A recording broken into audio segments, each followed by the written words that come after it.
Hello and welcome to the Anomaly Project, The Agenda, the show where we look ahead to our upcoming episode.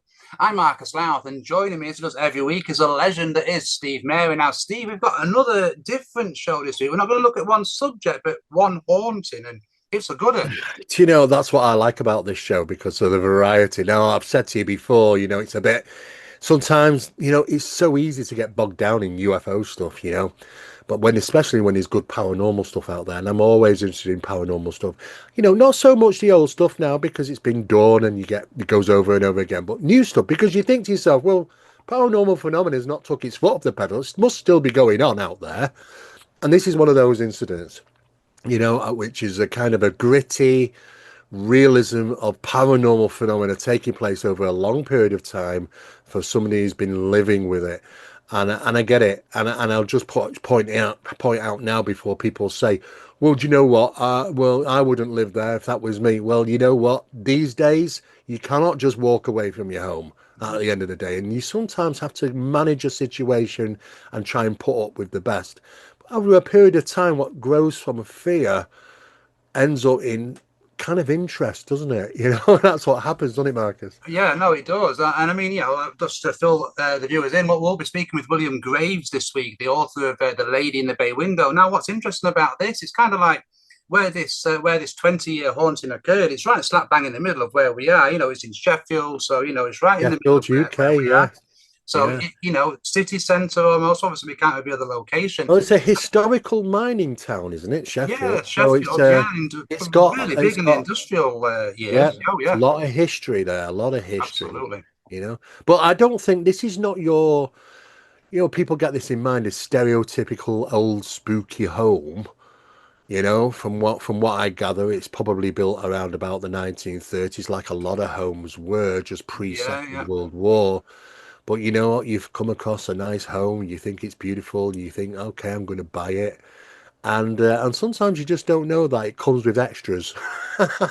Yeah, I mean, this is it, isn't it? I mean, I mean, yeah, I've read the book, we're both familiar with it, but yeah, we'll have to get William to speak with us, about how he even came across the house in the first place and how far this actually goes and what kind of stuff he noticed. Because as you say, it's a real cocktail of different events and phenomena to Yeah, it witness. really is. I mean, it's a family home, which is a good thing. And I'm pleased. I'm always pleased to hear that they haven't been driven from the home because there's nothing worse than that, is there really? To be so scared that you have to leave the home that you love, you Oh, know. it Uh, sounds trite, but imagine trying to fill out insurance forms on that because you're just going to be laughed out of the building, aren't you? So you're right. I'm not trying to even be funny. It's No, it you is know, true, and it does happen, and people have to be faced with that exact question sometimes. What the hell am I going to do? Because there is no magic wand, is there, Marcus? I mean, we've talked and listened to so many people saying, "Oh, this will rid your house and things will calm down." And I think if you're very, very lucky, maybe, but most times it's not going to work because this phenomena is older than you, older than your reference to the home.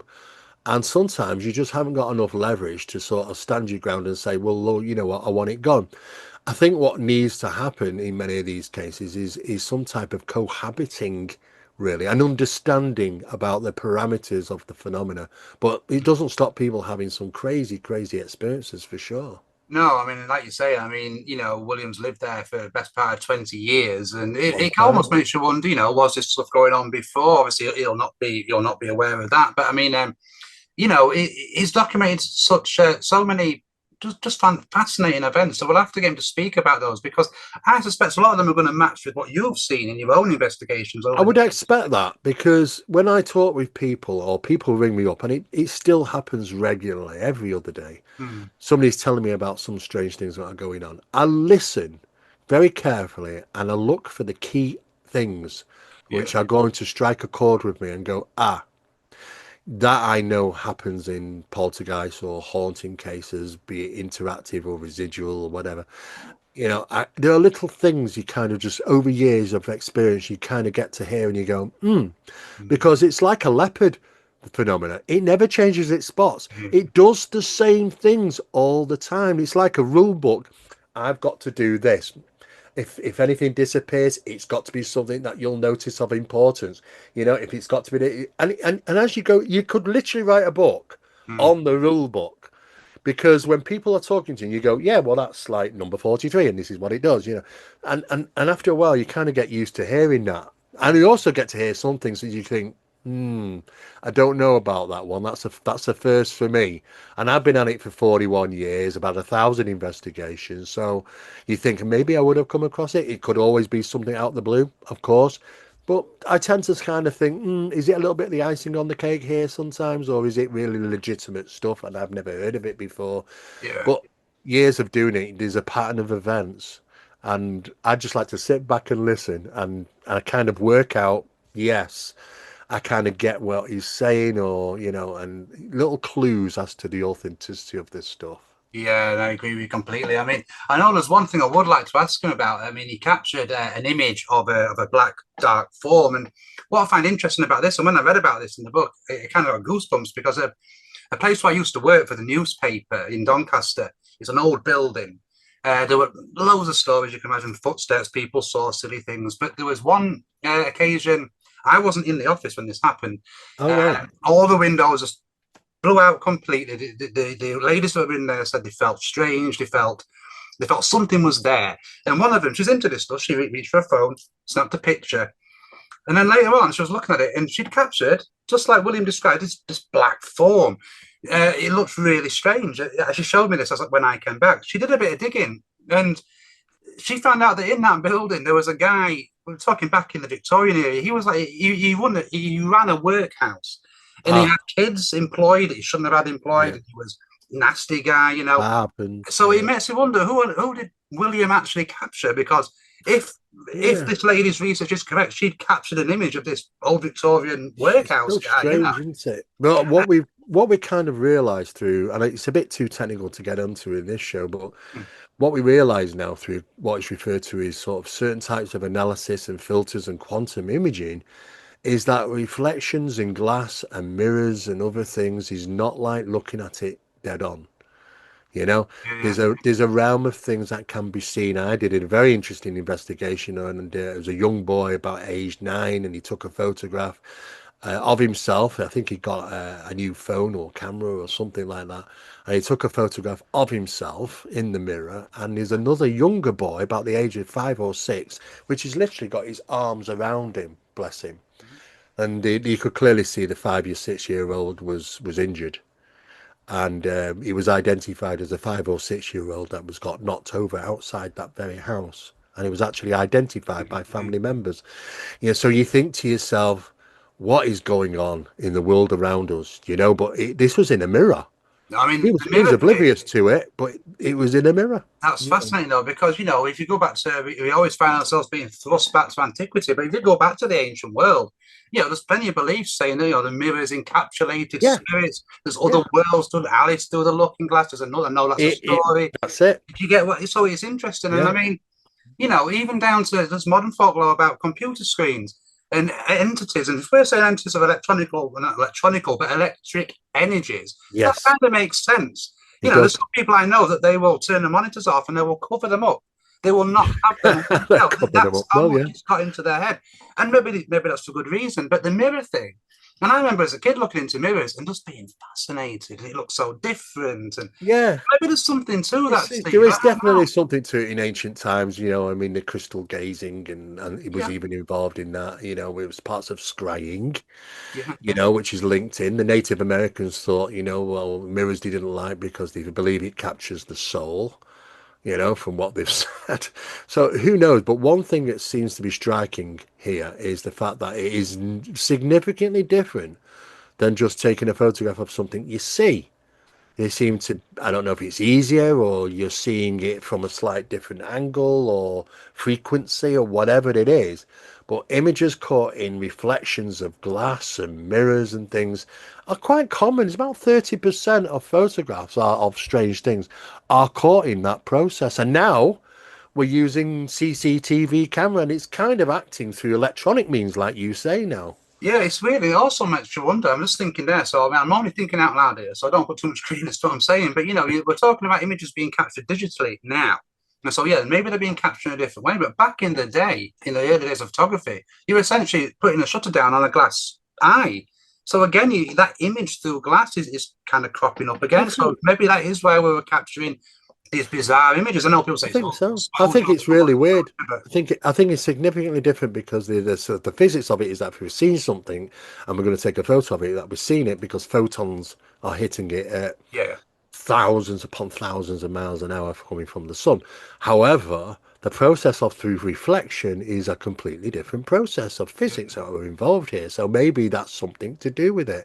But I've come across so many people that have captured things, and I say, well, I'm looking at the photograph. Well, I'm like, where is it? So, oh, it's in the glass there, and it's in plain sight. And I'm not looking in the glass reflection or the TV reflection or a mirror or something, yeah. but there are so many. If you actually look on YouTube and put in some things like captured ghosting on Mirror, or there are so many of them. Yeah, and I forgot to mention actually, when that lady I was referring to at the old newspaper office, when she took that picture, she was taking the picture of the glass that had just gone open. She pulled them shut and she took the picture. So that actually is the first time that penny's dropped.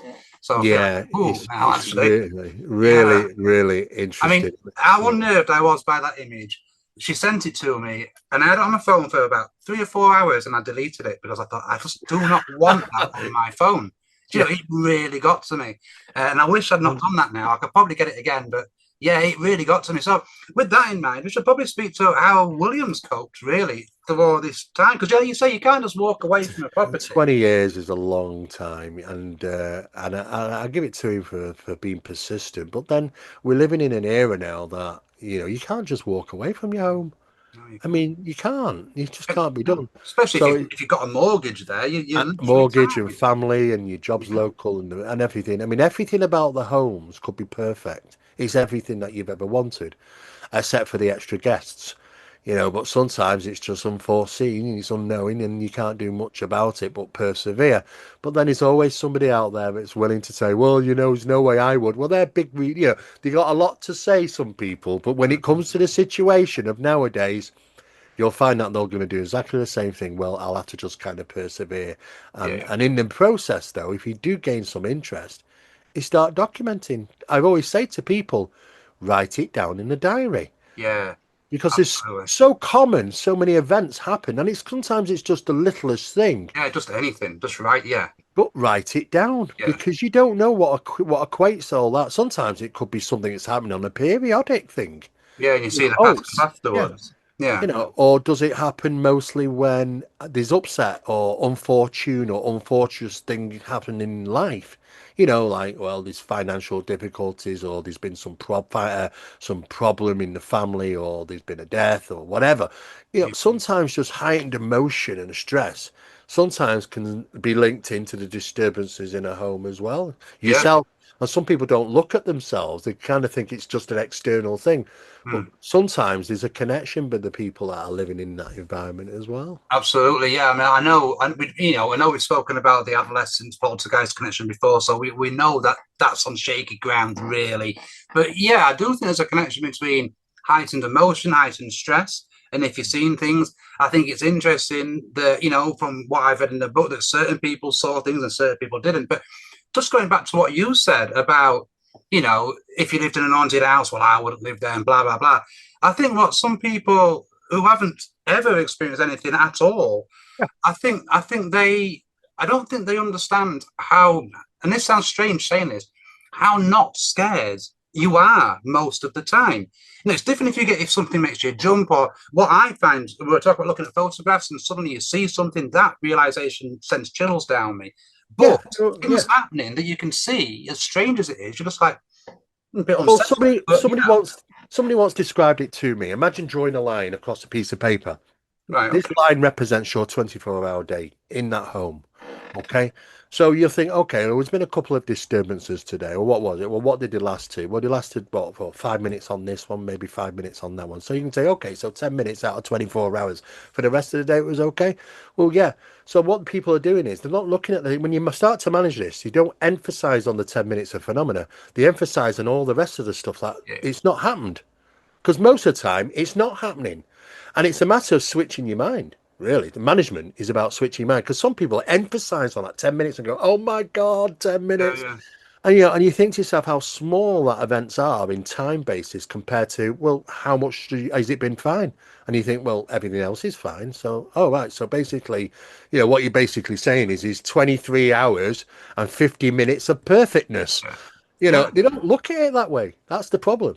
Yeah, I think you're right, and I think again, just to reiterate, I think I think if you're somebody, say, I don't know, my wife who doesn't have much interest in the paranormal and she's not experienced anything, but if she was sat in a room and the door just opened by itself, I don't think she'd go running out screaming. I think she'd be No. a bit, oh, that was strange, and I think Yeah. people think they're going to be filled with terror, and I think you'll be filled with terror. I suspect when the entity, the source, the other, whatever you want to call it, wants you to be filled with terror. Well, yeah, I mean, don't get me wrong. Some phenomena likes to cause vexation and stress, and it's usually more poltergeist infestations Yeah, because they're said to be kind of parasitic, and yeah, they draw from energies from your stress and and problems.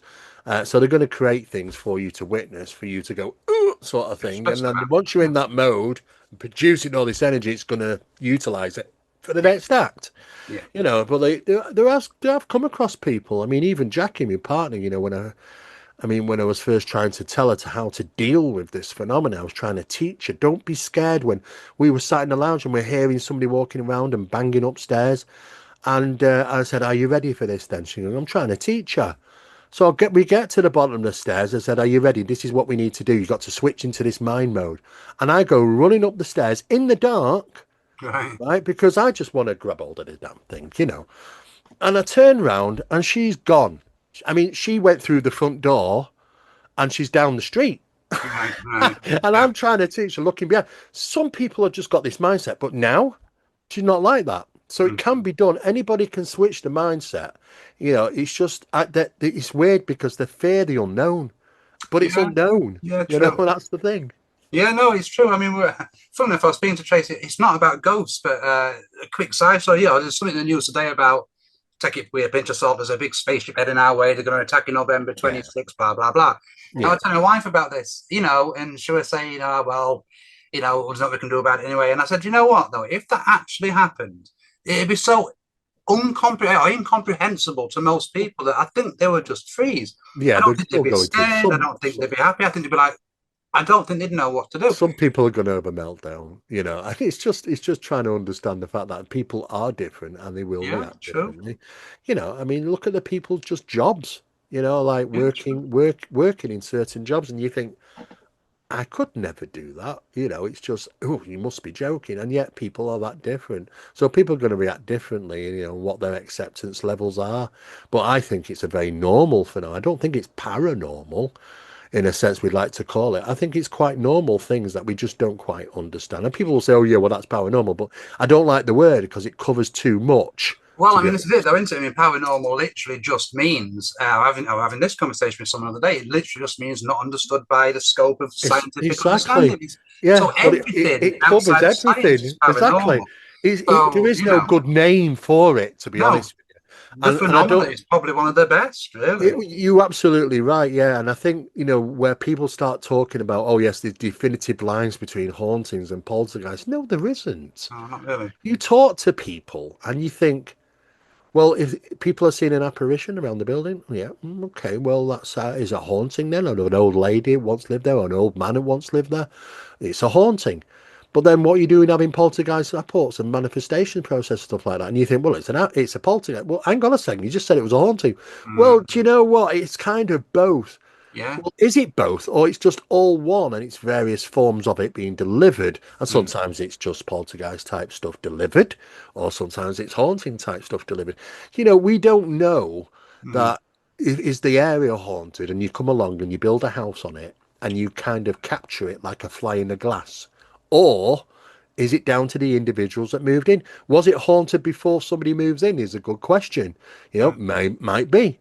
Some people say yes. Other people say, well, you know what? I've never had anything here be reported before, and we had no problem when we lived in the building. Are they just saying that, or are they telling the truth? That means like maybe indicate to the individuals. I've had homes which have been haunted by Second World War soldiers. The homes were built in 1985, Yeah, but there was something and there before. So, Well, it was just a field, just a farm field. right, okay. So you talk about, okay, so you got translocational stuff, so it's nothing to do with the property, and you haven't really sussed anything linked to the land. What the hell is Right. that? You know, so we don't really know for real, No, for sure. sure what connects these things to these locations. But it is interesting because we're told poltergeist stuff. Remember reading the stuff on all the reports? Oh, don't worry, it'll be gone in 12 months. Mm. Well, then you listen to people, well, how long have you been there? And how long has it been happening? 20 years. And you think, what? Yeah, no, you're So, right though. You are correct. I mean, it reminds me again of a conversation I had a few weeks ago about some guy. Some guy was chatting with him. We were talking about this. We've just been saying, the phenomenon. It's all one thing. And he was saying, but I won't say the name, but I see my Auntie Betty, for example. I've seen a few times. Now I kind of say, well, sometimes you might be seeing your Auntie Betty, but yeah, sometimes you might be seeing something that wants you to think you're seeing your well, Auntie. this is it And because you know what Auntie Betty looks yeah, like, and they know because they can guarantee they can yeah, read your thoughts, so they know how to project Auntie Betty. And this is the yeah, problem where we get into this grey area, excuse the pun, where we're trying to name something and say this is the way it is, without taking it all on board that the fact is this is how it can be manipulative or deceptive sometimes. yeah, There was a family again in Yorkshire. Yorkshire was a big place for paranormal phenomena. A yeah, yeah, young girl went missing from a high school, and after quite some time, the police had given up looking for her. She was presumed dead. It's the worst had happened. The family in that home started seeing her apparition. Now that sealed it for them that she'd obviously befell some terrible act. Only for her 6 or 7 months later to knock on the bloody front door. She'd run away with her boyfriend. So what was it? The apparition? How are they seeing an apparition of her walking around the home? Because whatever was manifesting through the stress and upset in that environment yeah, manifested this, and it used her image, and they saw it and they thought she'd passed on. And the fact is, she was well, she was fine, she was alive. She knocked on the door several months later. She'd ran away with some boyfriend. And as soon as that happened, phenomena deceased, mm, just gone, yeah, yeah, lit, gone, suppressed, gone. It was so weird. And I was like, that is just tells me about this mechanism that, yes, you can never really trust exactly what you're seeing is actually legitimately tied to that location. yeah, But when you talk about poltergeist stuff, though, which is my real area of topic, I thought when it comes to paranormal things, because they leave physical evidence, things behind that don't belong, apports and stuff. And yeah. that is physical evidence left behind. You think, where the hell did it come from? Yeah, I mean, podcast Summer it is absolutely fascinating. But another thing I think we should ask William about, Steve, because all this is fascinating, is I know that his book, The Lady in the Bay Window, is being turned into a play.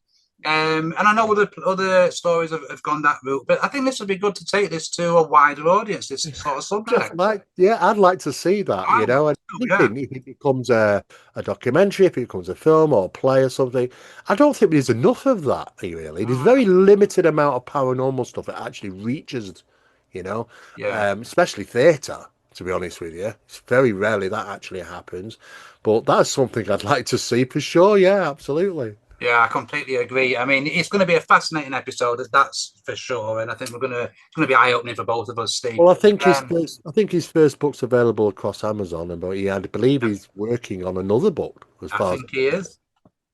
yeah, that'll be good. I'm glad just people stick with it and get it out because you don't realize how important it is to make notes over long periods of time because you just don't know what all this is going to equate to at the end of the day. No, sometimes when you're experiencing stuff, you don't think you're going to be writing about it or speaking about it. You think it's going to be a memory long gone. So, Yeah. absolutely. Steve, look, fascinating conversation as always. Thanks very much for joining me. I'm looking forward to speaking with William. Um, and basically, thank you guys for joining us. You'll be able to check this out on Friday, August 1st at 9 p.m. And make sure you subscribe to our channel. Make sure you follow us on social media. And make sure you check out the Anomaly Project podcast.com for further news and articles. Until next time, goodbye and take care.